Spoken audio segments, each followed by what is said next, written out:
Hello and welcome to another Common Core Algebra 1 lesson by eMathInstruction. My name is Kirk Weiler, and today we're going to be doing Unit 4, Lesson 4, More Work Graphing Lines. Before we begin, let me remind you that you can get a copy of the worksheet used in this lesson, along with a homework set, by clicking on the video's description, or by visiting our website at www.emathinstruction.com. Don't forget about the QR codes on our worksheets. Scan those with your smartphone or your tablet to be taken right to this video. Alright, let's begin. In the last lesson, we looked at graphing non-proportional linear relationships. In other words, graphing lines that don't go through the origin. Today, we're just going to work more with those ideas, specifically with slope and y-intercept, and make sure that we really have them down. I like this first problem a lot, because what it's given us is a graph with no scales on it whatsoever, and 4 lines drawn. Then I give you 4 equations, and I want you to figure out which one goes with each one of the graphs. So what I'd like you to do right now is pause the video, take maybe 5 minutes, use your knowledge about slope and y-intercept, and try to figure out which one of those lines goes with each one of those 4 equations. Pause the video now, please.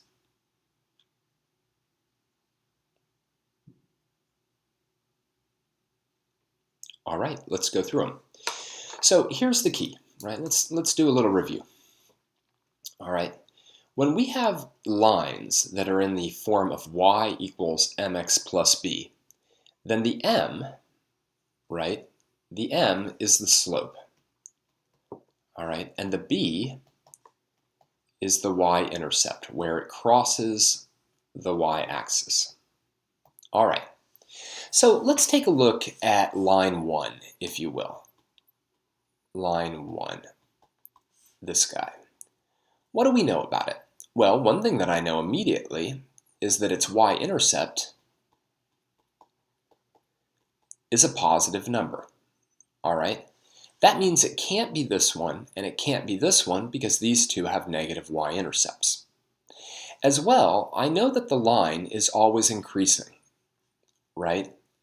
It's always getting larger, the y values. And therefore, I know that the slope is also positive, which means it can't be this one. So line 1, by default, has to be this line. Now, just to make sure, right, this line has a slope of 1, even though it may not be written, and a y-intercept of 5. So it's got a positive slope and a positive y-intercept. Now, if you need to, pause the video again right now to see if you can get the other 3. All right, let's go through them. So, line 2. What do we know about line 2? What we know about line 2, let me maybe do it in a different color. Oops, that's not what I wanted. Let me do it in a different color. Line 2 has got a negative y-intercept, but it continues to have a positive slope. Okay, so line 2, the b is negative, but the m is positive. Well, which one has that? It's this one, right? Here's a positive slope and a negative y-intercept. So that's got to be line 2. On the other hand, let's go with line 3, right?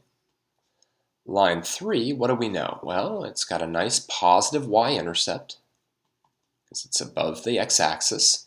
But unlike the other 2 lines, this line is decreasing.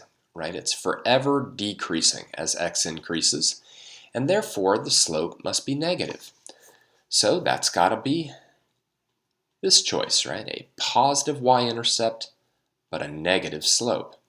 Now obviously, by process of elimination, we know which one is choice 4, but let's go with it anyway. So line 4, what we have is we've got a y-intercept that is negative, and a slope, well, here's a line that also decreases. So we've got a slope that's also negative. So this must be choice 4, right? Because we've got a negative y-intercept and a negative slope. So it's kind of cool. And this is important because in the future, if you see a line, let's say that you had a line like y equals negative 5x plus 7. And you needed to make a quick sketch of it. Well, you would know that its y-intercept was positive, and you'd know that its slope was negative, And therefore, that would be a reasonable just first sketch of the line because it's one that has a positive y-intercept and a negative slope. All right. So these are very, very important parameters of linear functions, the slope and the y-intercept, and they're things that you should be able to grasp pretty quickly. All right, I'm going to pause the video now, or you can pause the video now because I'm going to clear out the text in just a second, okay? All right, here it goes. Let's keep going. Remember, the whole focus of today is to just become comfortable with linear functions in y equals mx plus b form, right? And understand those two linear parameters, the slope and the y-intercept. Exercise 2. On the grid below, graph the equation y equals 3/2 x minus 3. First, identify its slope and y-intercept in the graph. All right. Now again, because this is review from both what we've done in this course and from previous courses, what I'd like you to do is pause the video now, identify the slope and the y-intercept of this line, and try to plot it. If you're struggling with that at all, don't worry. Obviously, we're going to go ahead and show you how to do it, but try to see if you remember how to do it first. All right, let's go through. Since this thing is already written in the convenient form y equals mx plus b, then it's pretty easy to identify. I'm going to go back to blue just so there's a little bit more contrast. It's pretty easy to identify the fact that the slope is 3/2 and that the y-intercept is negative 3.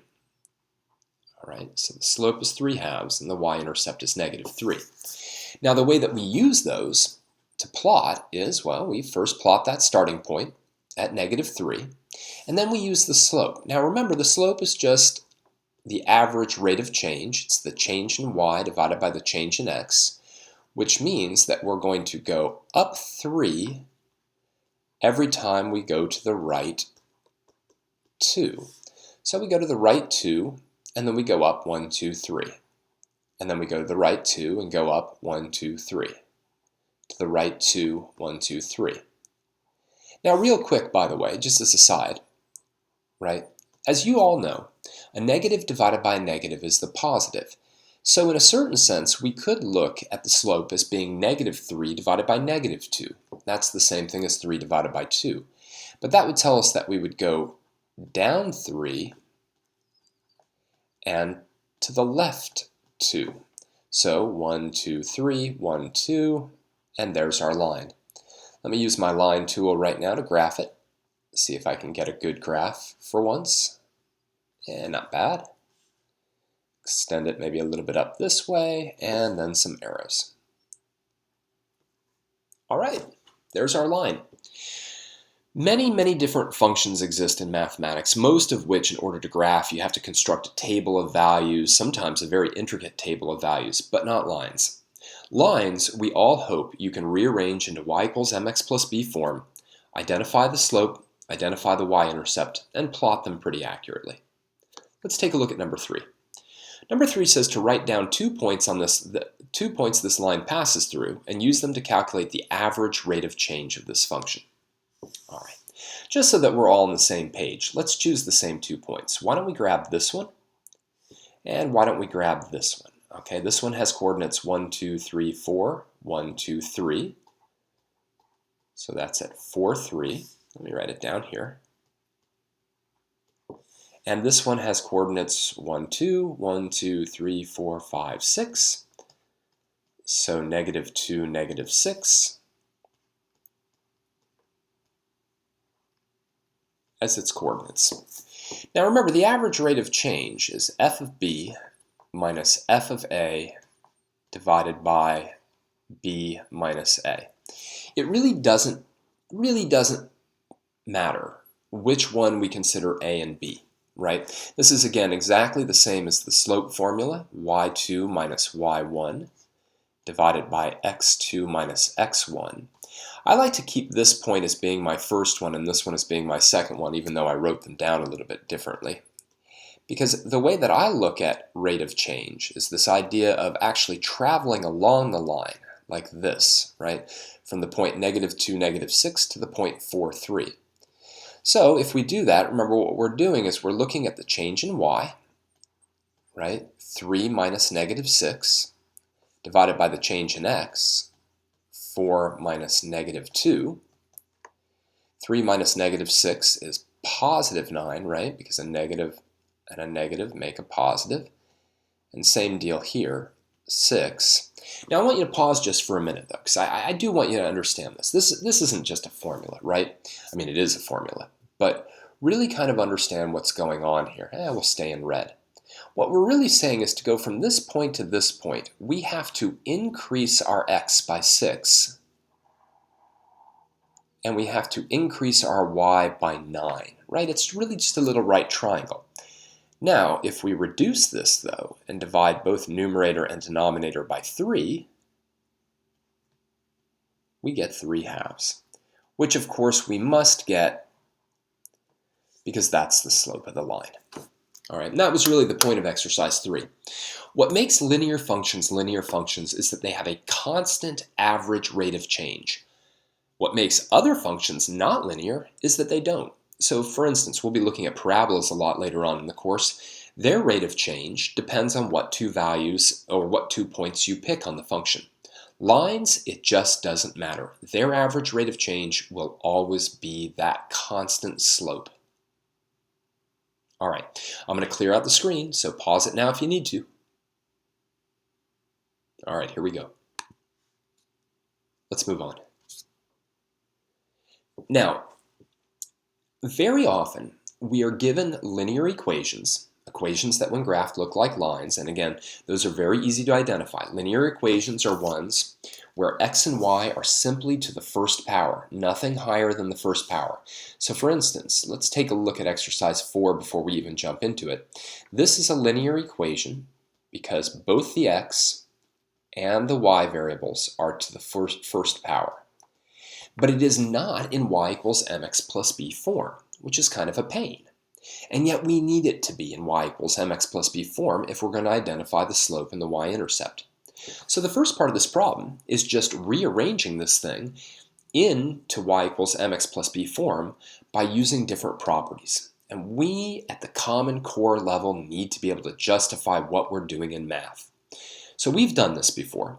What I'd like you to do is try to justify each step in this rearrangement either with a property of equality or a property of numbers. Okay? Pause the video now and see if you can do this. All right, let's go through it. So we took this equation. First thing that we did was we added something to both sides. That's called the additive property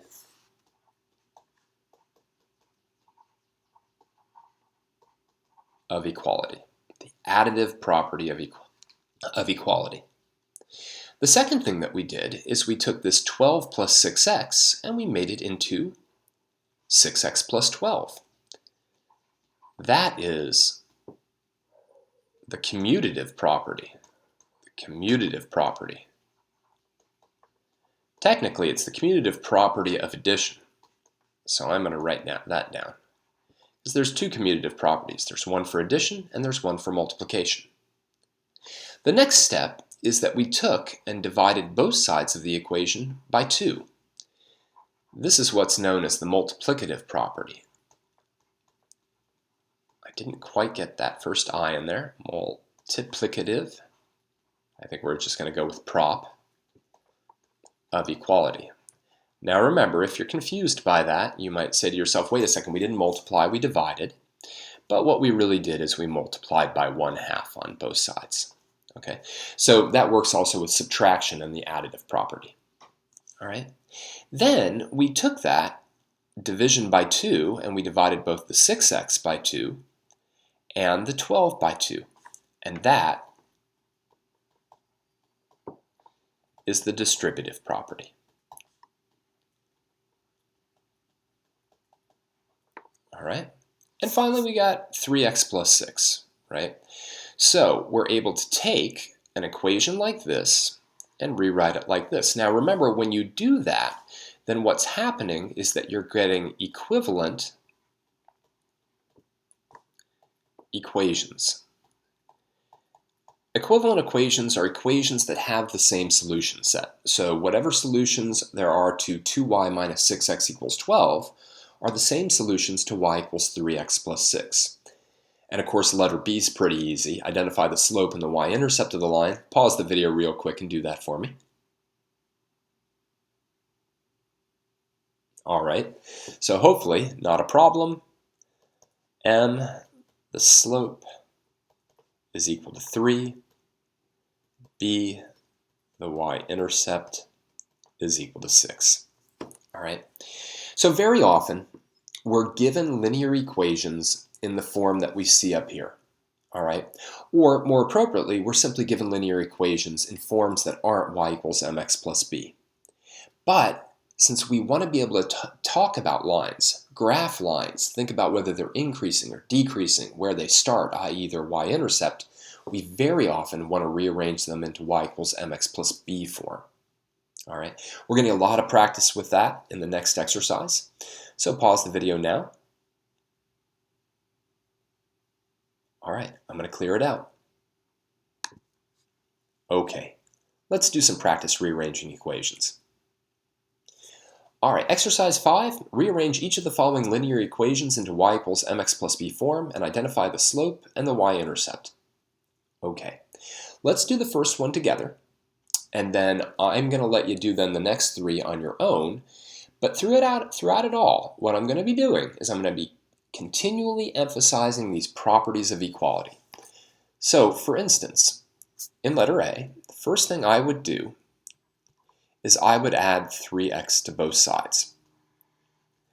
All right, and of course negative 3x, positive 3x cancel, and we get 15 plus 3x on this side. All right, so that's the additive property of equality. Then I'd use a little commutative property of addition and swing this around this way. The reason that I want to do that is I want to get it into y equals mx plus b form, so I'd like the mx plus b, or it to be mx plus b and not b plus mx. I have to get y all by itself, so I'm going to use the multiplicative property of equality and multiply each side by 1/3, if you will. And then I think what I'm going to do is immediately use the distributive property and divide both of those quantities by 3. Of course, 3 divided by 3 is 1, and 15 divided by 3 is 5. So here's my first step. Now be careful, right? The slope is simply 1. The y-intercept is 5. Remember, slope is a number. It's an average rate of change. One of the largest mistakes I'll see students make, and it's a very simple one, is they'll include the x. So you'll say something like, what's the slope? And a student will say 2x. No, the slope is 2, right? Here it's weird because there doesn't even appear to be a number multiplying x. You are always welcome to put a 1 in a multiplication, just as you're always welcome to put plus 0 anywhere. But doing 1 times x shows us that we've got a slope of 1. All right. How about this? How about pause the video now, try letter B on your own, then maybe we'll do letter C together, and then you can try letter D on your own.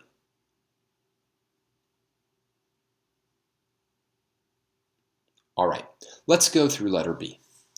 So letter B, very, very similar, although the numbers are a little bit uglier, more negatives involved. We get 2y is negative 8 minus 5x. Then we'll use some commutative property to rewrite that as negative 5x minus 8. Then we'll use the multiplicative property of equality. Now, I'm going to also do that distribution right away. This will confuse some students because they'll say to themselves, well, 2 doesn't go into 5 very nicely, and I agree, but that's why we'll just leave it as negative 5 halves, right? We'll do negative 5 divided by 2. That's actually the associative property of multiplication, so we're going to sort of choose to do that first and then multiply by x second. Here it's rather nice because 8 divided by 2 is 4. So there's our equation of the line in y equals mx plus b form, and the slope is negative 5 halves, and the y-intercept is negative 4. All right, let's take a look at letter C. Now, letter C and letter D are a bit different than A and B, only in one sense. If you look back at letter A, let's say, and you really examine, let me do it in red, and you examine this form, I know it sounds weird, but notice how the y comes first. Same thing happened here, right? The y came first. In these two examples, the x is setting here first, and that's sometimes all it takes to make students confused. All it takes. So for me personally, and this is me, the first thing that I would do in this problem is I would rewrite it as negative 3y, oops, I got a fly in here. Negative 3y plus x is equal to 6. All right, so in other words, I'm going to use the commutative property to flip that around. That just helps me because it makes it look a lot more like A and B. Then I can start to do exactly what I did before. Use the additive property of equality to subtract x from both sides or add a negative x, depending on how you want to look at it. I can then use the commutative property again to rewrite this as negative x plus 6. All right. Little multiplicative property of equality allows me to divide by negative 3 on both sides. And now distributing. All right, this is going to be a little bit confusing, but we'll get it. All right, we distribute that division by negative 3. Now what do we do with this? Well, again, I can put a 1 here. That's not a problem. And then what I'm going to do is I'm going to look at this negative 1 divided by negative 3, and I'm going to make that into a positive. Remember, a negative divided by a negative is a positive 1/3. Now here, sorry, that was a positive right there. 6 divided by negative 3 is negative 2, so it's just going to be 1/3 x minus 2. Little mixed color there, I'm sure isn't too problematic, but that then tells me that my slope is 1/3 and my y-intercept is negative 2. All right, letter D is going to be very, very similar to letter C. So what I'd like you to do now is pause the video, try to do that one on your own, try to simplify everything you can simplify, and then we'll go through it.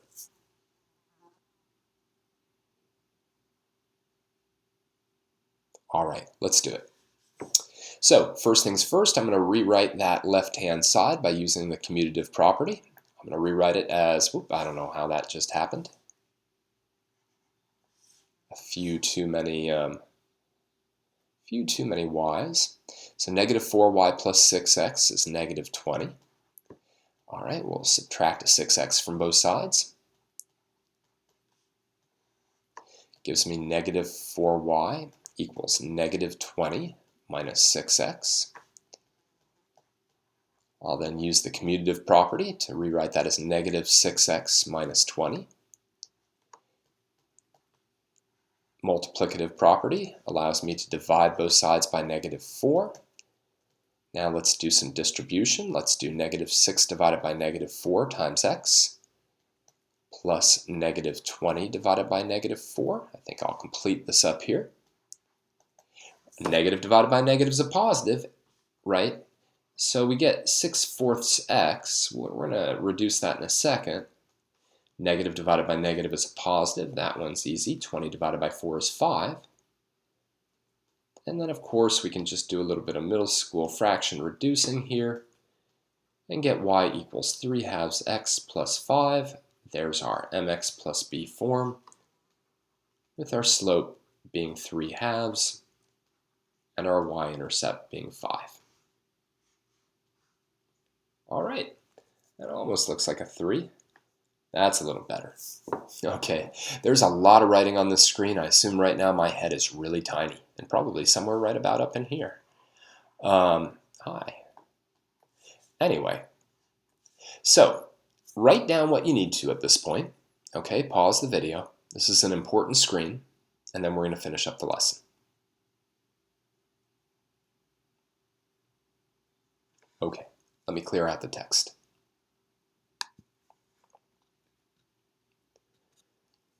So today's lesson, we were just really trying to reinforce what we should have already known about linear functions, and especially about the two important parameters of linear functions, the slope and the y-intercept.